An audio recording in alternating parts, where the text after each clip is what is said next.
السلام عليكم، مرحبا بكم فيديو جديد. اليوم غادي نشارك معكم البطبوط. الطريقه ديال البطبوط، يعني ما شاركش معكم العجينه والحشوه. غادي نشارك معكم الطريقه ديال التشكيل. بالنسبه لبزاف ديال الناس ما كيعرفوش هكا يصوبوا البطبوط، واخا كيعرفوا يصوبوا العجينه والحشوه كيبغيو يشكلوا هكا البطبوط ما كيعرفوش، كتجيهم هكا العجينه جهه غليظه جهه رقيقه، ولا كيتحلهم هكا من الجنب. المهم غادي نشارك معكم الطريقه كيفاش كيتشكل هذا البطبوط. صراحه انا درته بدقيق ديال القمح، كما كتشوفوا كتجي العجينه رطبه وخفيفه، وكيجي العجينه رقيقه، كيجي خفيف، ما كيجيش هكا هذاك البطبوط هكا مدقص وعامر هكا بالعجينه. تابعوا معايا الطريقه. صافي من بعد ما قرصت العجينه ديالي، يعني بالقياس يكون متساوي، ما يكونش هكا شي كبير شي صغير، من الاحسن يكونوا متساويين باش كيجيونا مقادين. صافي هنا كنوري لكم زعما راني فرشت غير سلوفان، يعني ما طلقش هكا فوق البلاطو ولا شي صينيه، زعما راني نقتصت في الماعن، درت غير هكا سلوفان فوق سطح العمل.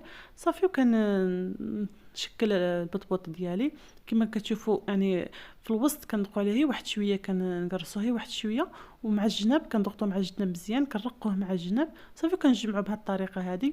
بالنسبه لهذا، يعني هذه البطبوطه هذه اولا هذه القريصه هذه راني شكلتها في الاول، يعني دهنت يديا بالزيت، يعني والبلاصه فين قرصتها حتى هي دهنتها بشويه ديال الزيت.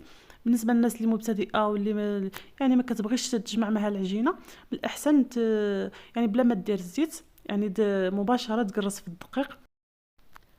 انا من بعد ما قرصت هذه يعني بالزيت، صافي غادي ندوزها في هاد، يعني في السميده الرقيقه اولا الفينو. صافي وكما كتشوفوا كنحاول يعني نقرصها مزيان باش تجينا البطبوطه ديالنا رقيقه، ما تجيش فيها كالعجينه غليظه. صافي وكنديرها، كنكون سخنا المقله من قبل. صافي كنرشها بواحد شويه ديال الزيت، صافي كنحطوها طيب، كنخليوها غير تتفراسا واحد شويه ونقلبوها كما كتشاهدوا معايا. غادي ندوز نشارك معكم وحده ثانيه.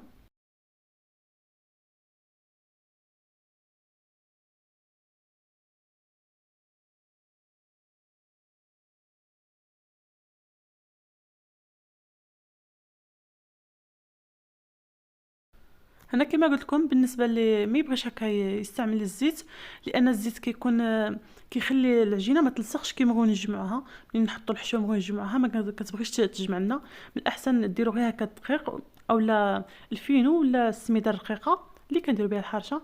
كما شفتوا حطيت العجينه ديالي، ضغطت عليها غير واحد شويه في الوسط، وضغطت عليها مزيان مع الجناب هكا كما شفتوا كي درت بالاصبع ديالي.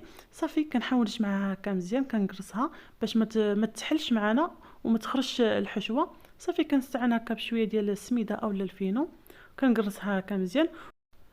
صافي كما كتشوفوا معايا كنحاول نرش غير شويه ديال السميده اولا الفينو، ما تكثروش بزاف، يعني غير هكا شويه كي تحسوا بالعجينه ما كتلصقش في اليدين. وصافي صافي كنحاول يعني نقدها مزيان هكا، نقلبها منا ومنا باش البلاصه اللي تكون نحسوا بها هكا غليظه هي اللي نضغطوا عليها هكا. صافي وكنديروها طيب كما كتشوفوا معايا. يعني البطبوطه اللي درتها من قبل يعني كتنفخ وكتجي خاويه من الوسط. صراحه هذا البطبوط كيجي رائع، خصوصا كي ديروه هكا بالدقيق ديال القمح.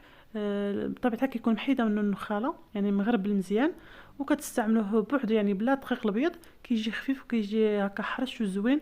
كنتمنى الفيديو ينال الاعجاب ديالكم. مع السلامه.